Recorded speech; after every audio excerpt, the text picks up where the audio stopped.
when we're talking about how sports wants to grow and how they want to get as much attention as possible, one thing that I have become very tiresome of hearing is sports are not political from one side of the political aisle, and hearing that the Olympics need to be politically neutral. They were trying to shun athletes from participating in protest on the medal stand during the playing of national anthems, etc. And yet every year for the Olympics, every 4 years, or even every two with the winter and summer, what we have seen are Russian athletes doping. We have seen athletes from other countries doping.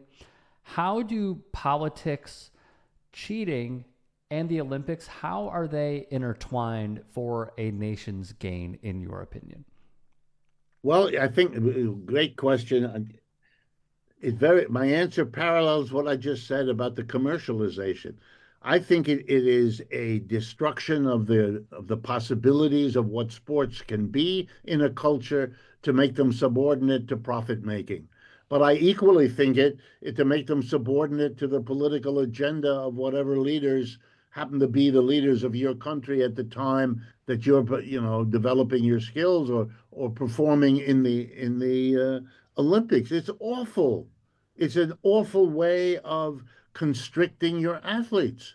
And look, my assumption, and I can be proven wrong for sure, but my assumption is that just like I can show you decisions made based on profit lead to bad outcomes in terms of what athletic or athleticism means, I'm sure I can show you exactly the same thing with the government. If this guy is ebullient and when he expresses some patriotic script written for him, well, he'll get the prime position, and the other athlete, who may be the better runner or the better thrower, is subordinated or excluded altogether because he's not about to do that, or he's not about to do it with the gung ho enthusiasm that some political leader thinks is the appropriate thing. I mean, or worse, that you have the political looking the other way while they load up on the drugs, and again, the purpose being uh, to win another gold medal, so that you have more gold medals than the next one has. I find this again anti-athletics, done in the name of athletics. The whole idea of the Olympics was to have everybody see in my reading of it anyway, the marvels that the human being like you and me can achieve if athletic prowess is something that motivates them. Look at what they can do. Enjoy the movement of the body, the discipline it shows, the control it shows, the notion of beautiful movement that it shows. That's what it's for, not to make money and not to, support one government or another, one faction or another. For God's sake, it's as if, for me, it's as if we were all children. You know, we're supposed to be fooled by all of this.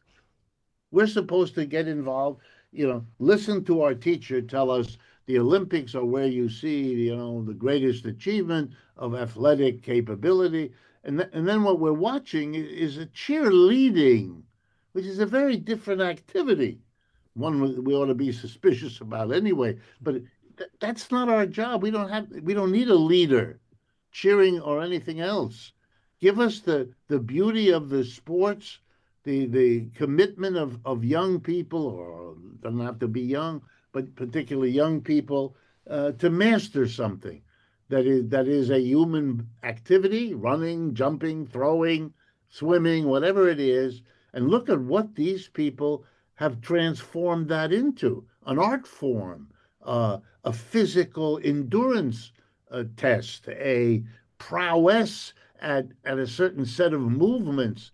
These are the things to admire, not the number of medals you got versus what the Russians got or the Chinese got or the Germans got. I'm always embarrassed by this, by the I assume it's in other countries, but that may be a slander on my part. But in our country, I'm always embarrassed by the fact that I have to read several paragraphs into a story to get beyond who got how many medals before I hear anything about how it went, what the different times were, what he, no, no, no.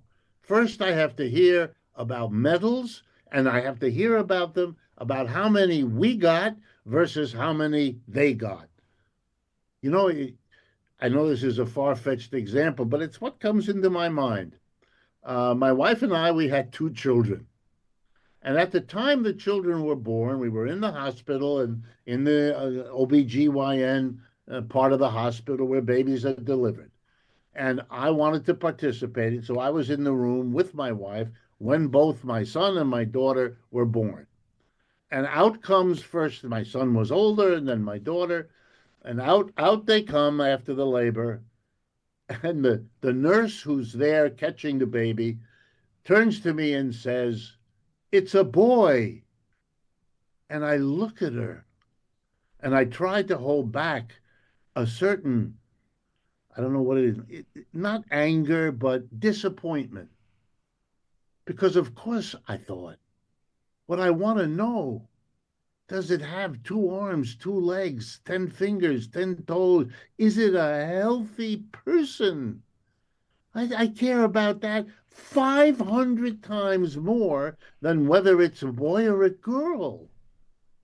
And where did it come into the mind of this young nurse who means well? I mean, this is not a critique of her. She's doing what she's used to doing, and that probably no one has ever said anything to her about it. But you ought to wonder about a culture that thinks the most important first thing to say about a new human being in the world is what sex they have. Like, what is that about? I can relate because I became a parent almost 2 years ago now in a few months. And I really didn't care what the sex was. I just wanted the Yeah, baby to be healthy. That's all that I cared yes. about. Whenever anyone asked me, do you want a boy? Do you want a girl? All I want is a healthy kid. I really don't care. It And shouldn't be the top of mind. right. And even if no one ever had that conversation with you, I can tell you, because of what this when this happened, I talked to my friends about it. Every one of them, thought about it for a minute, and then I would say the question, look, which is more important to you? What the gender or sex of that new child is, or that it's a healthy body and mind? And they all didn't hesitate a minute. They said, of course, the health is more important.